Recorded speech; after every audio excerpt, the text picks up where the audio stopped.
Muy, pero muy buenas noches.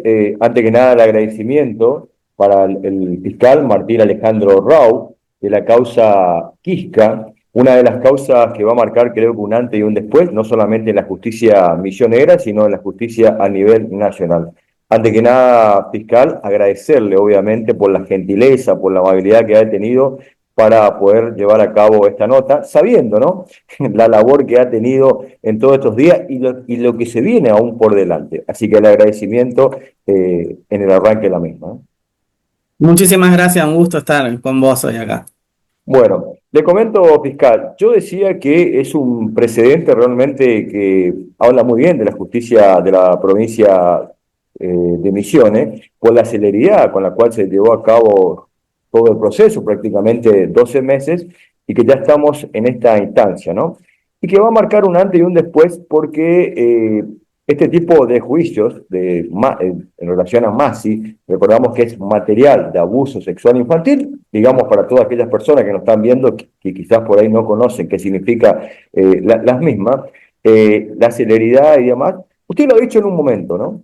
Usted lo dijo. Este flagelo va a continuar, pero esto de hacerlo lo más rápidamente posible hace que de alguna manera, no sé si se puede controlar o no sé cómo llamar la palabra, o sea, ¿qué reflexión le merece a usted? Bueno, en primer lugar, sabes que en torno a la velocidad con la que se tramitó este caso, hemos recibido algunos aplausos y también algunas críticas de parte de sobre todo muchas personas que están pensando en esa estrategia que se ha establecido desde la defensa al principio sobre la cuestión política que ronda en el expediente, que yo siempre trato de decir que esto no es una causa política, sino una que tuvo trascendencia mediática dada la condición de funcionario de uno de los imputados, ¿no? Eh, y me parece que ciertamente ir en contra de lo que es la velocidad de una investigación ciertamente no tiene mucho sentido, ¿no? Acá se han hecho las cosas de una manera óptima, gracias a Dios pudimos como justicia llegar en un expediente, digamos, de la importancia de importancia por el contexto, por la coyuntura, por los bienes jurídicos en juego, ¿no? A una etapa de juicio oral que se dio muy rápido y que gracias a Dios estamos ahora en un momento conclusivo, ¿no? Estuvimos en estos días haciendo la primera semana de debate, nos queda una entera y la mitad de la siguiente. Hemos recolectado muchos elementos probatorios y todo esto nos está dando, por supuesto, yo creo que desde la perspectiva de la Fiscalía, buenas fortalezas, ¿no? Y yo creo que esto sí es algo que es para destacar. Eh, a ver, no quiero ser muy extenso en la pregunta que vos me hiciste, pero desde que se inició la investigación hasta ahora ha transcurrido poco más de un año y 4 meses y estamos a punto de dictar sentencia. Al menos yo desde lo personal no puedo pensar en una crítica por esa velocidad.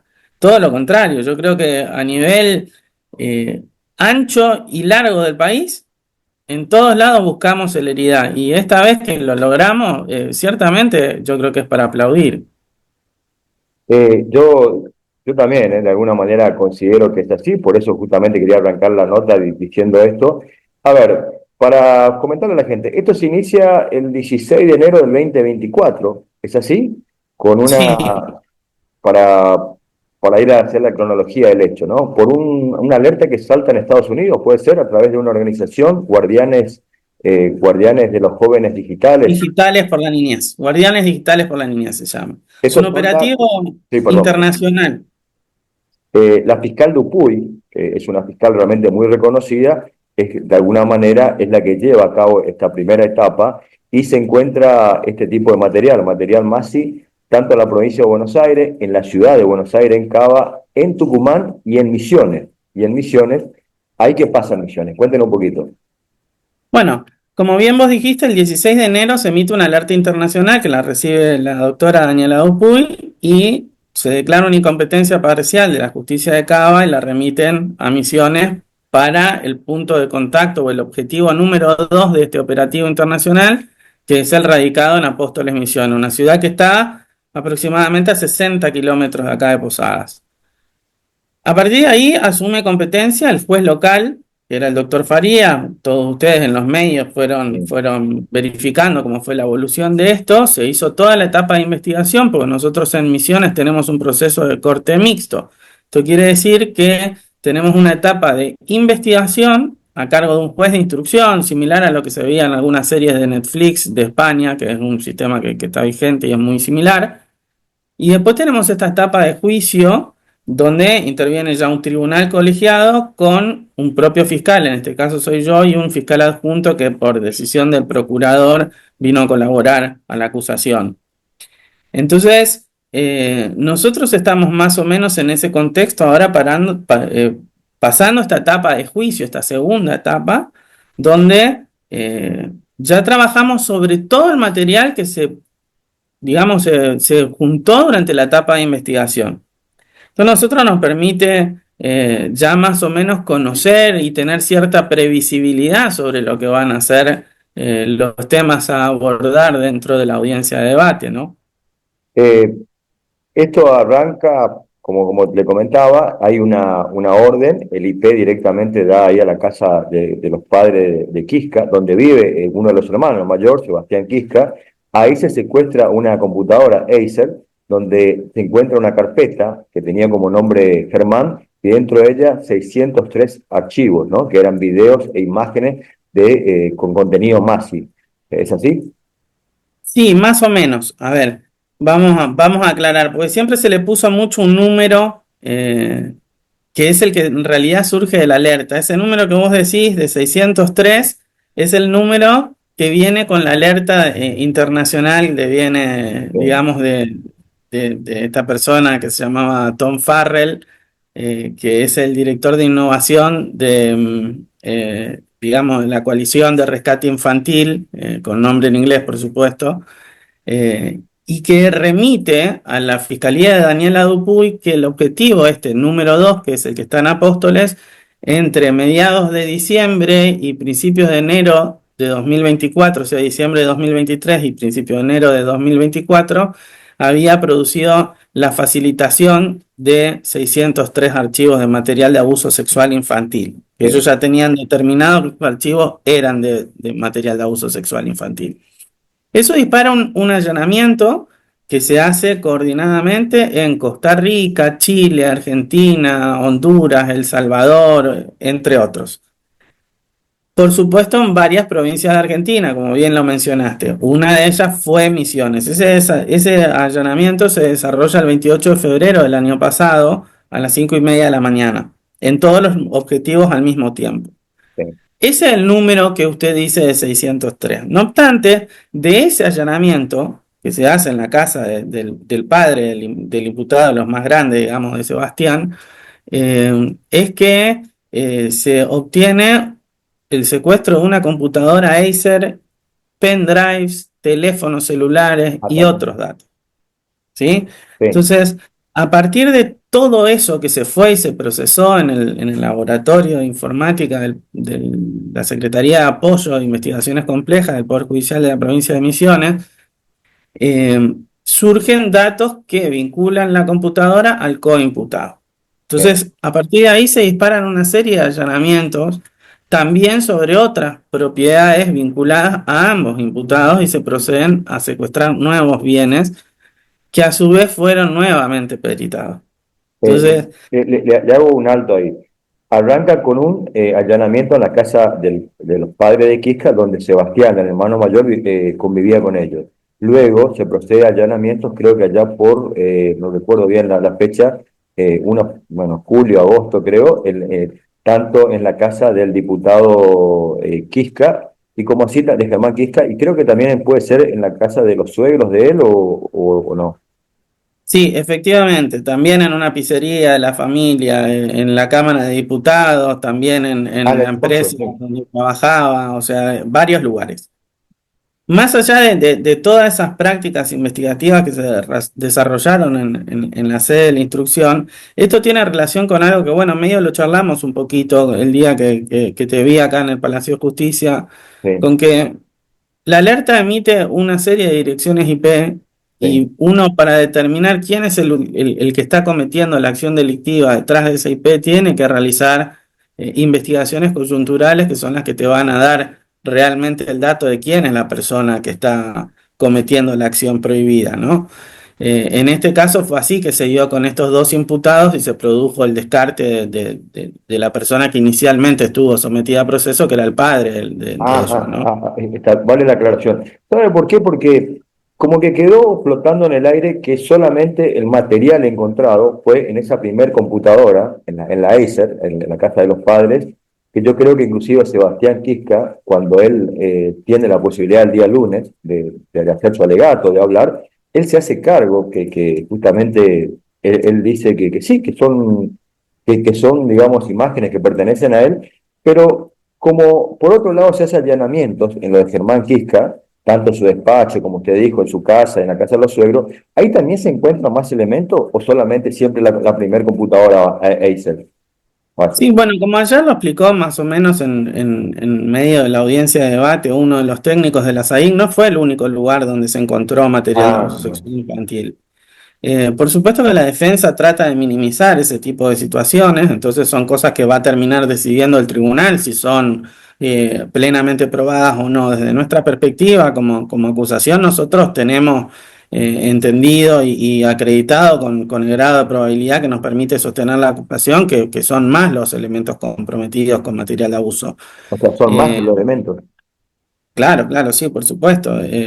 Nosotros hemos estado discutiendo el día de ayer sobre algunos elementos probatorios que ustedes bien van a ver. No te puedo revelar Sí, sí. detalles muy finos en este momento, porque claramente estamos en un momento donde el juego de ajedrez está en marcha. Tampoco quiero revelar la estrategia definitiva, ¿no? Pero hemos o creemos haber dado una demostración clara de que la hipótesis que la defensa planteaba a través de sus técnicos informáticos al menos no es convincente como debería.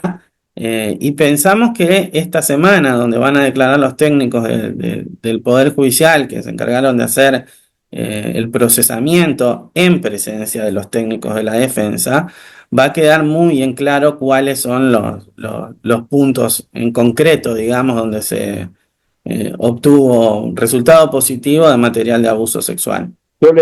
A ver, lo que quedó en claro que se sabía prácticamente cuál iba a ser la defensa de Sebastián Quisca, la estrategia, que incluso él mismo admitía que tenía una compulsión, que no la podía manejar, y que es una cuestión más del punto del orden psiquiátrico, que por ahí podría ir por una medida de seguridad inclusive, y no una pena, digamos, mientras que por ahí todavía no se sabía la estrategia de Germán Quisca, pero cuando le tocó hablar el día lunes, él dijo que esto es una persecución política y que no se ha podido demostrar como la cadena de custodia y la información o los datos que de alguna manera se pudieron rescatar de su dispositivo. Estas son las estrategias, por lo menos, que han dejado en claro, ¿no? Sí, me gustaría hacer una precisión, si me permitís, Sí, cómo sobre no. eso. Eh, Vamos a dividir en los dos imputados. Es casi que correcto todo lo que dijiste.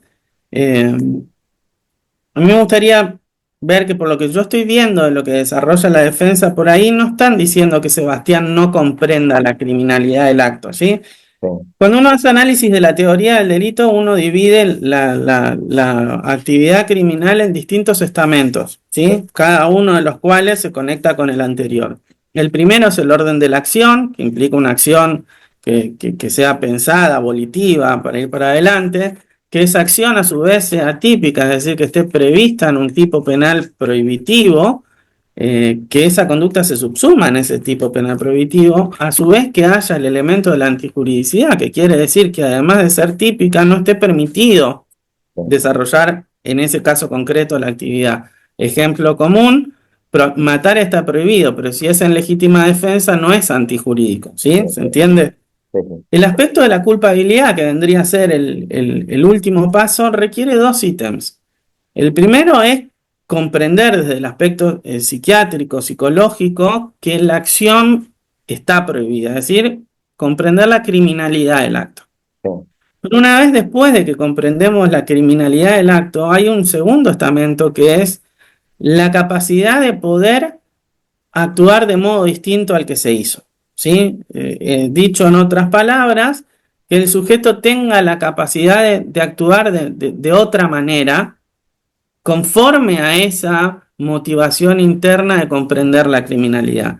entiendo. Me parece que del discurso de la defensa lo que están planteando respecto de Sebastián es que él comprende la criminalidad. Lo que pasa es que al tener una compulsión no podía actuar de otro modo. Es bastante osado, bastante jugado en mi modo de verlo, sostener una tesis de ese estilo. Porque eh, si nosotros nos ponemos a pensar en aspectos jurídicos finos, se discute mucho el tema de la psicopatía, si el psicópata es o no es una persona que deba recibir una pena por este mismo tema. Y ciertamente esto es más difícil todavía, porque además la palabra compulsión surge en un contexto de un informe psicológico, pero que no está hablando ciertamente de esa manera, digamos, de una personalidad que tiene una, una afectación del carácter, vendría a ser que le impide Entiendo. dejar de consumir, digamos, material de abuso sexual infantil. Y tampoco logra explicar el abuso físico que se le atribuye, ¿no? Recordamos Entonces, que también, discúlpeme explicar, para agregar también que él está denunciado por el abuso de una menor de 16 años, ¿no? exactamente. ¿Sabe qué? Hablando de esto, es muy interesante el tema, ¿no? Porque, a ver, un asesino serial también tiene una compulsión a matar, podríamos decir. Claramente, por eso le digo, hay mucha discusión sobre esas situaciones. A nosotros los abogados nos encanta discutir algunas cosas que podemos llegar a tener discusiones de 200 años, ¿no? Sí, Siempre, yo soy docente, ¿no? sí, Y siempre explico que si todavía no nos pudimos poner enteramente de acuerdo sobre qué es el derecho, y difícilmente vayamos a encontrar consenso absoluto sobre cuestiones más finitas, digamos, ¿no? Bueno, esto sobre el tema de la culpabilidad es uno de los debates que hace largo tiempo se vienen dando, no solo en Argentina, sino en España, en Alemania, en otros lugares se viene discutiendo y discutiendo fuertemente, ¿no?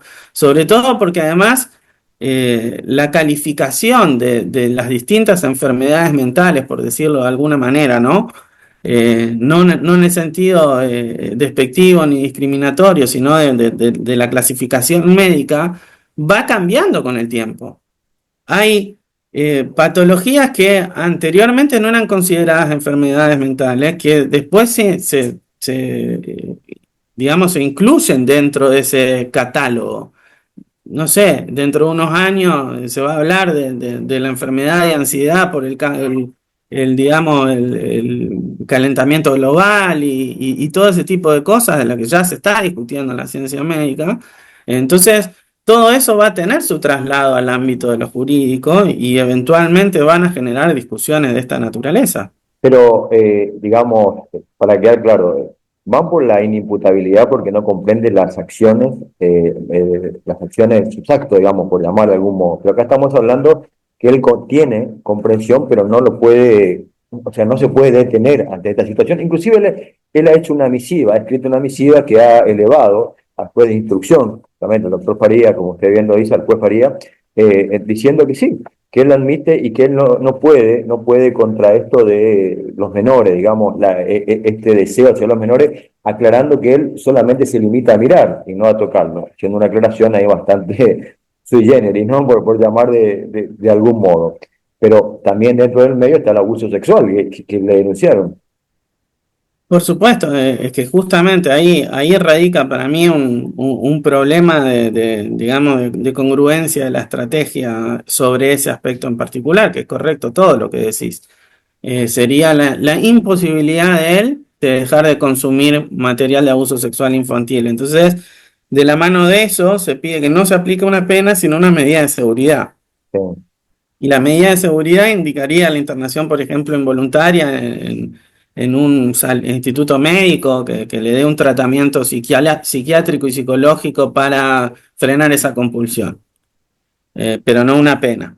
Una pena. De la mano de eso viene que si eso se plasma y toda la responsabilidad se carga sobre las espaldas de Sebastián, la lógica de la estrategia es que Germán queda automáticamente libre de culpa y cargo por la absoluta inocencia de lo que se le Eh, atribuye. Fiscal, inclusive en una de las audiencias, Sebastián le pidió disculpas a su hermano, ¿no? Como que de haberlo, de alguna manera, él le está pagando por culpa de él.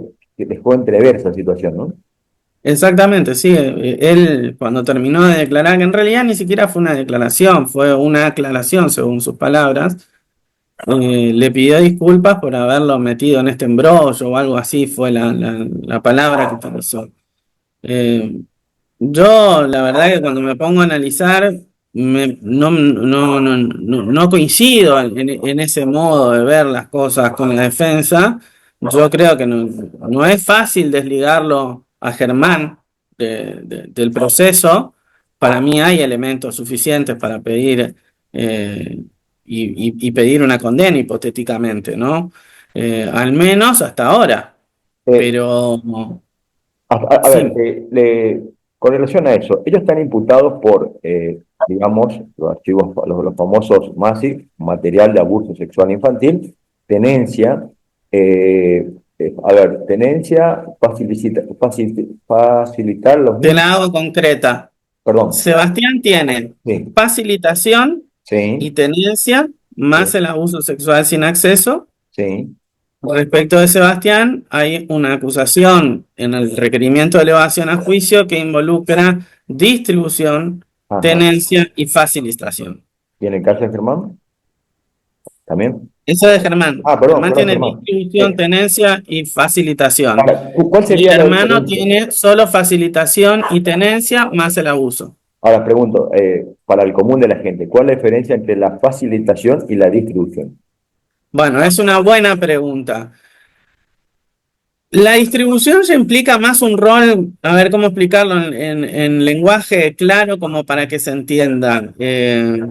Voy a recurrir a ejemplos. Sí, La distribución implica ya una actividad activa, valga la redundancia, por ejemplo, subir el video y empezar a distribuirlo a través de WhatsApp o de manera directa en distintos contactos, ¿sí? sí, Respecto de Sebastián, hay respecto de Germán, perdón, hay una imputación en ese sentido, ¿no? Puntualmente utilizando aplicaciones de mensajería de telefonía celular. sí. La facilitación ya va más como quien pone a disposición de otros, pero que ya no tiene ese rol simplemente como si fuese activo, por ejemplo, dejo en una biblioteca para que otro lo tome Ajá, y demás.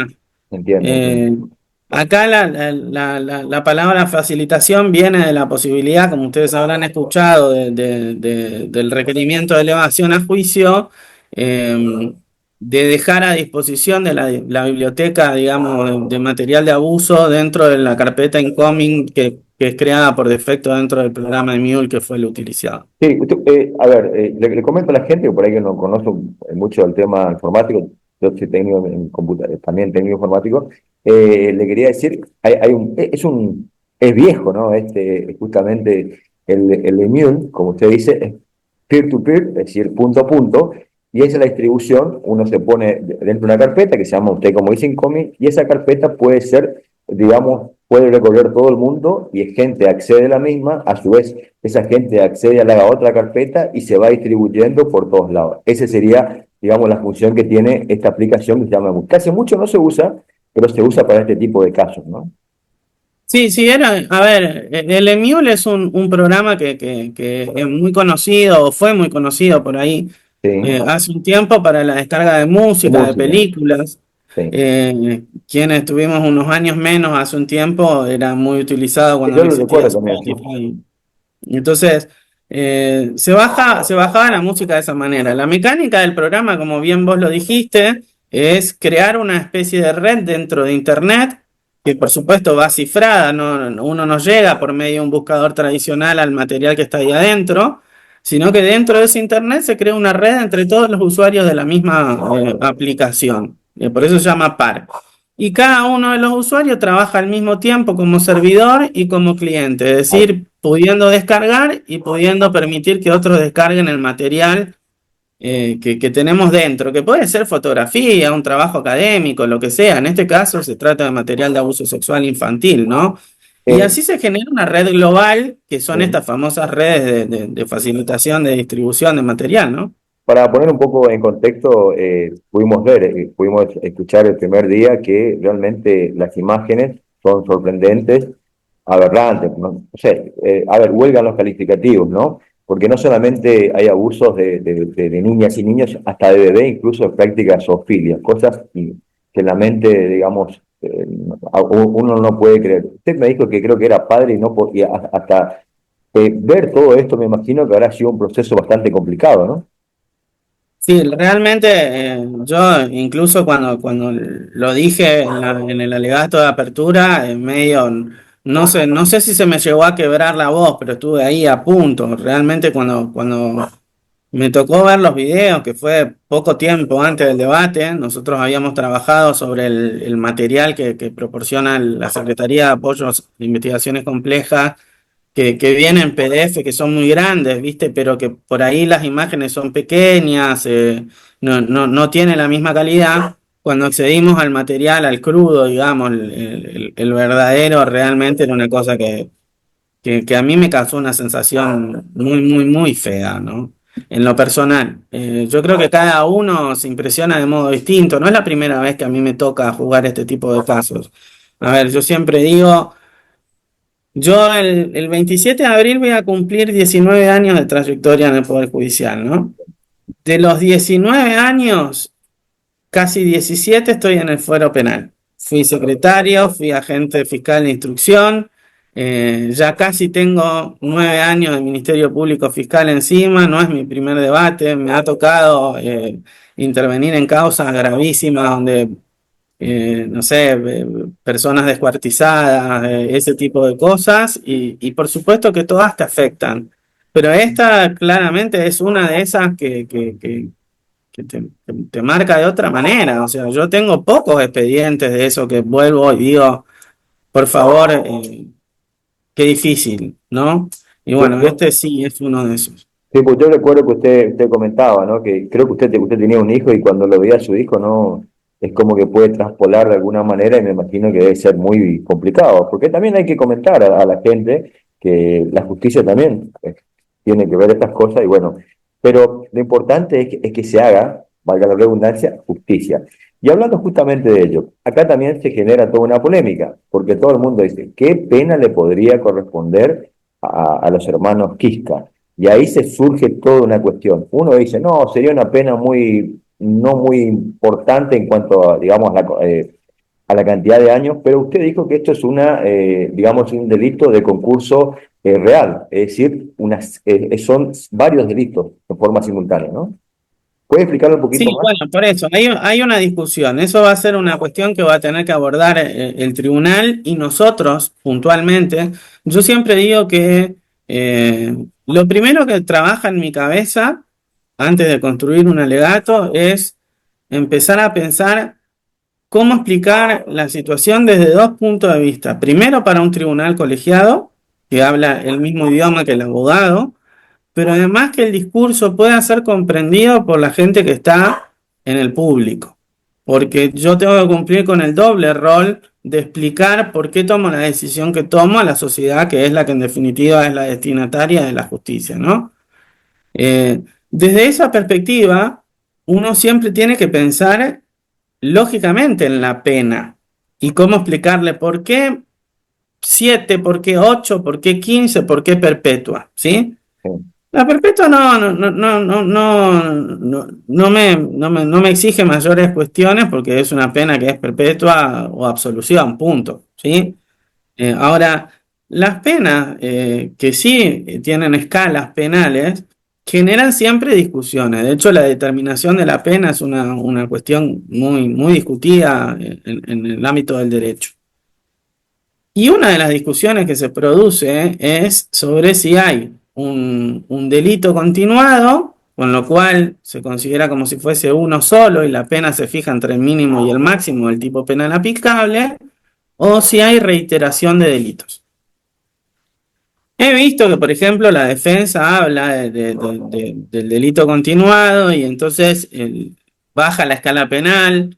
Nosotros con mi colega estábamos pensando concretamente en la construcción de la escala, pero todavía no hemos analizado el monto definitivo de pena que vamos a peticionar, porque va a depender mucho de lo que surja ahora en estos días con las declaraciones de los técnicos informáticos. Yo no quiero ser irresponsable en decirte, mirá, vamos a superar el mínimo como si fuese un concurso real, porque por ahí viene un técnico informático y con su discurso me dice, no, no, esto es un único hecho con un único clic y se complica, ¿no? Entonces, nosotros tenemos que demostrarle al tribunal que acá hubo más de un hecho para poder pedirle más de un hecho de pena, ¿no? En el caso de que hubiera, supongamos que se pueda demostrar que hubo más de un hecho, para explicarle a la gente que no está viendo esta nota, ¿cómo se mide, cómo se hace en ese caso? Bueno, voy a poner un ejemplo lo más práctico posible, por ahí me salgo un poco de esta terminología para tener más en concreto las escalas y que sea más fácil.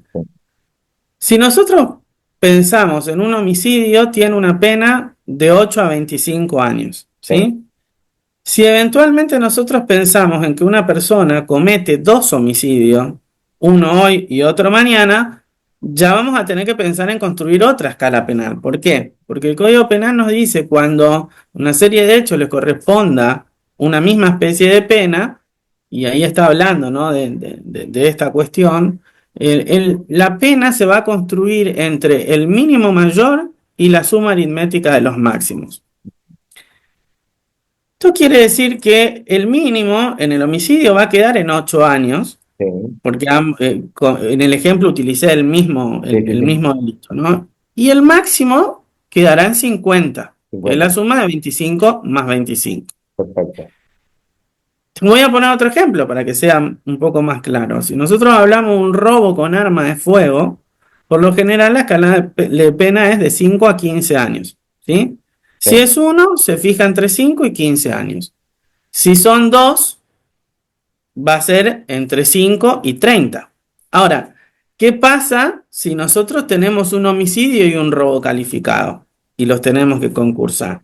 Ahí ya vamos a ver que las penas no son la misma. Una escala penal es de 5 a 15 y la otra de 8 a 25. Entonces, en función de las normas del concurso real, que es lo que usted me preguntaba, vamos a quedarnos con el mínimo mayor, que es el del homicidio. Vamos a construir una nueva escala con la escala de 8 años, que es el mínimo mayor, y el máximo, la suma aritmética de los máximos que corresponden a cada uno de los delitos. En este caso, el homicidio 25 más 15 del robo calificado nos va a dar un total de 8 a 40 años. ¿Entiendes? Perdón, que el código permite hasta 50 años, ¿no? La suma aritmética. Exactamente. Él dice siempre que no supere 50 años. Y en este caso se tiene, ya sé que usted no puede decir, o sea, todavía no está determinado, pero en estos casos de abuso, ¿cuál sería el tipo penal, digamos?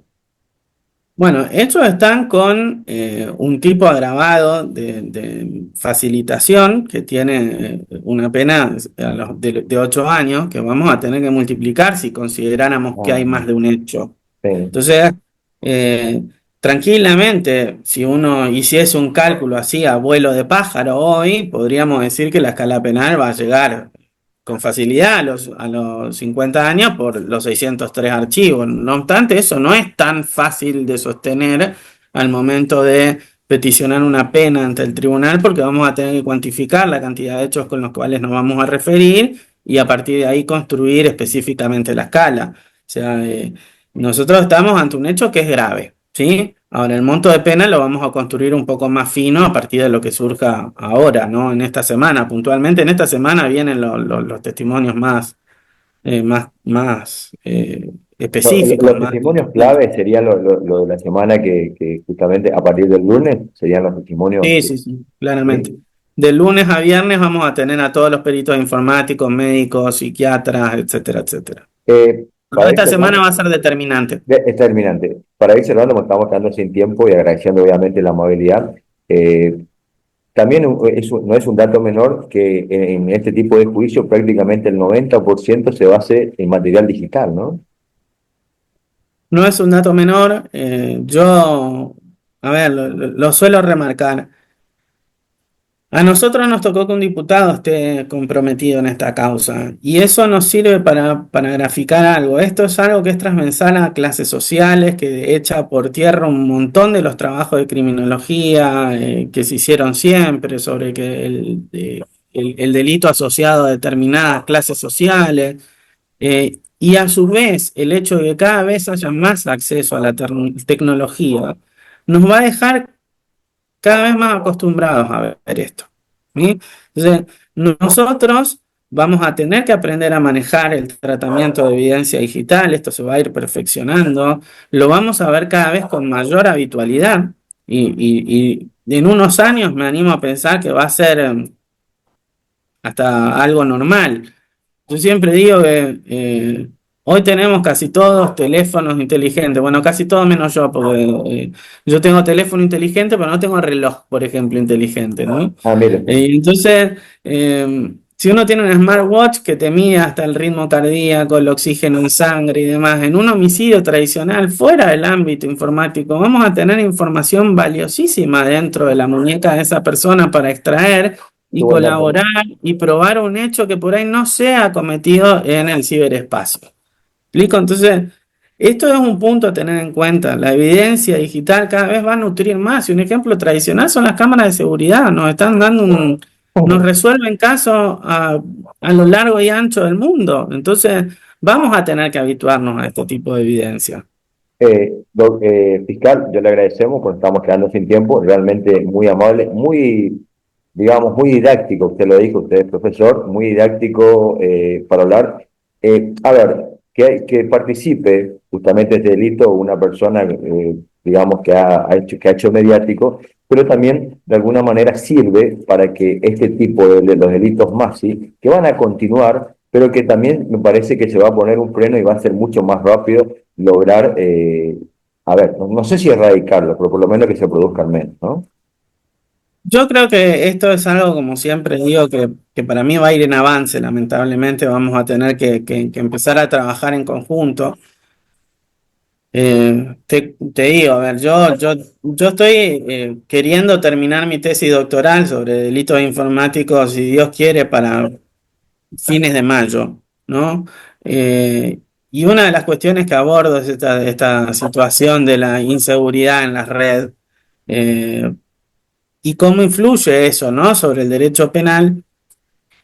Y la verdad que yo creo, estoy convencido, en lo personal, luego de haber estudiado esto, a ver, la tesis tiene 5 años de andamiaje ya, y mis estudios sobre derecho informático y cibercrimen van un poco más para atrás.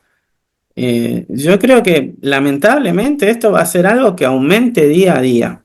Y en algún punto va a tener que haber alguna especie de determinación, ya sea de los estados o a nivel internacional, que nos lleve a poner barreras un poco más claras dentro de lo que es la navegación de Internet, la circulación dentro del tráfico de la red. Se da una situación muy particular. Nosotros fuimos criados en un mundo que no estaba tan inmerso en la tecnología, de manera que cuando yo era adolescente no existía un teléfono celular en mi mano, ni por asomo. Un teléfono celular lo utilizaba el presidente de la nación, capaz. ¿Sí? Hablamos de los Movicom y de esos teléfonos grandotes que no eran para llevar en el bolsillo, mucho menos tenían cámara de foto. Y hoy el panorama es completamente distinto. Entonces,